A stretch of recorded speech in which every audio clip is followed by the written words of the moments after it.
The movie begins with Nick Hume, a devoted husband to Helen and father to two sons, Brendan and Luke. As a vice president at an insurance company, Nick is meticulous about keeping his accounts in order and following procedures.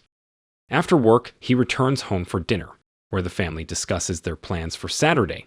Nick will take Brendan to his hockey game, while Helen takes Luke to his soccer match.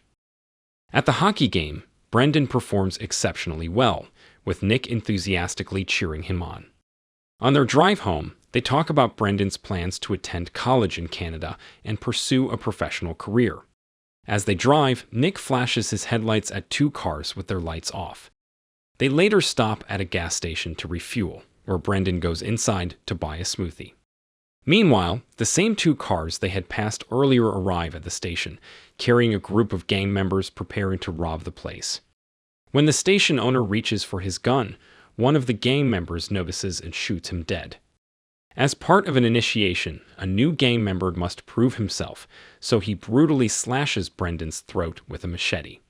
Nick chases after the gang members as they flee, managing to tackle the one who killed Brendan as he tries to escape. He pulls off the attacker's mask before the culprit breaks free and runs into the street, where he is struck by a car. Nick rushes back to Brendan and desperately takes him to the hospital, but despite his efforts, Brendan succumbs to his injuries and dies. Later, at a police lineup, Nick identifies the suspect as 22-year-old Joe Darley. After Brendan's funeral, Nick asks Helen if she wants to attend the pre-trial the next day, but she declines, urging him to make sure the animal is put behind bars. That night, Luke mourns in Brendan's room, weeping over a photo of him and his brother, while Helen cries in bed with Nick. The next day, Nick meets with the district attorney and is shocked to learn that if the case even goes to trial, Joe would likely receive only a 3 to 5 year sentence, instead of the life imprisonment Nick expected. The case is weak. Nick is the sole witness, the security cameras weren't working, and the machete used in the crime is missing. Later in court, Joe mockingly gestures at Nick. When asked to confirm the identification, Nick suddenly claims he isn't sure, stating that it was too dark to see clearly. His false statement forces the district attorney to drop the case, and Joe is released immediately. Outside the courthouse, Joe is picked up by his older brother, Billy Darley, the ruthless leader of the gang. Billy and the gang celebrate Joe's release, with Billy expressing pride in his brother. Watching from his car across the street, Nick follows them as they take Joe to an apartment complex, where he is left to celebrate his freedom with a prostitute. Nick then returns home, retrieves a knife from his shed, and informs Helen that Joe has been released. However, he lies to her, claiming that Joe wasn't Brendan's killer, and that the police will continue searching for the real culprit. That night, Nick waits outside the apartment complex for Joe. When Joe steps out to take out the trash, Nick ambushes him, stabbing him to death. Shaken, he grabs the knife and flees. Stopping at a small bridge, he wipes his fingerprints off the weapon and throws it into the water. His hand, injured during the struggle, is bleeding. When he arrives home, he tells Helen he slipped in the driveway and cut himself. Later, in the shower, guilt washes over him, and he breaks down in tears. Helen finds him and comforts him.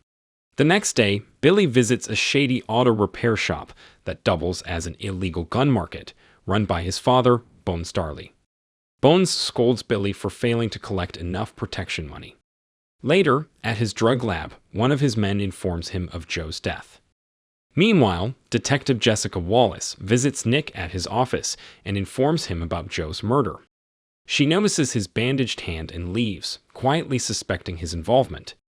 Determined to avenge Joe, Billy rules out other suspects and sets his sights on Nick. A few days later, Billy and his gang launch a bold, daylight attack on Nick outside his office. A high-speed chase ensues through the streets, but Nick manages to escape. During a confrontation on the rooftop of a parking garage, he kills a second gang member, sending him plummeting into a car below. The police quickly realize that Nick has ignited a war with the gang, but without concrete evidence, they refrain from arresting him. Later, Billy sends one of his men to deliver a package to Nick's office. Inside, Nick finds a briefcase containing photos of his family. Each face is marked with red ink, except his own, which has a phone number written on the back. When Nick calls the number, Billy answers and threatens to kill his family. Panicked, Nick immediately calls Helen, then contacts Detective Wallis before rushing home. When he arrives, Wallis confronts him in front of Helen, revealing that his actions have sparked a war with the gang. Helen is shocked, but Nick refuses to admit to anything. In response to the threat, Wallis arranges police protection for the family. That night, as Helen comforts Nick over what he has done, the gang ambushes their home. The two officers assigned to protect them are killed, and the gang members break in, opening fire. Nick, Helen, and Luke are all shot. Nick regains consciousness in the hospital and learns that while he survived, Helen did not. Luke is alive but remains in a coma. Heartbroken, he visits his unconscious son and reflects on how life is not as neatly structured as he once believed. Under police watch, he manages to escape the hospital through Luke's window, determined to take matters into his own hands.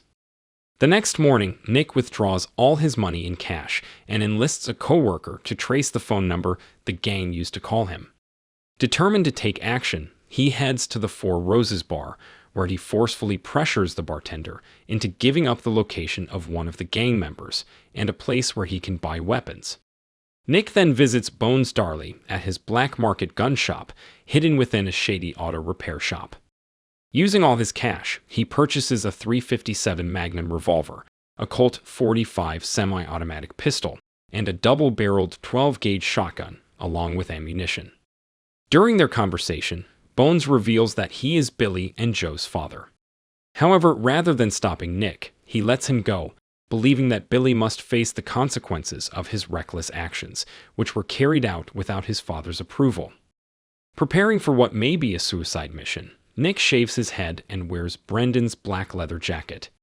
He tracks down one of the gang members at his apartment, forces him to reveal the gang's hideout, and then coerces him into calling Billy. As Billy listens on the other end, Nick executes the gang member with a point-blank gunshot. Meanwhile, Bones drives to a freeway underpass to confront Billy, angrily blaming him for his mistakes and warning him about Nick's imminent attack. But instead of heeding the warning, Billy kills his own father. Taking Bones' car, he heads back to the gang's headquarters, an abandoned hospital known as The Office, where they manufacture and distribute drugs like marijuana and crystal meth. Nick steals a gang member's car and spots a van parked outside their hideout. Without hesitation, he slams into it at full speed, splitting it in half and killing the gang member inside. Entering the office, he quickly takes down another gang member with his shotgun and chases a third. He fires, blasting the man through a window. As two more gang members pursue him up a staircase, Nick gains the high ground. He shoots one from above with his .45 pistol and finishes him off with a shotgun blast. Meanwhile, Billy arrives, only to discover that nearly his entire gang has been wiped out, several members having been killed off-screen during the fight.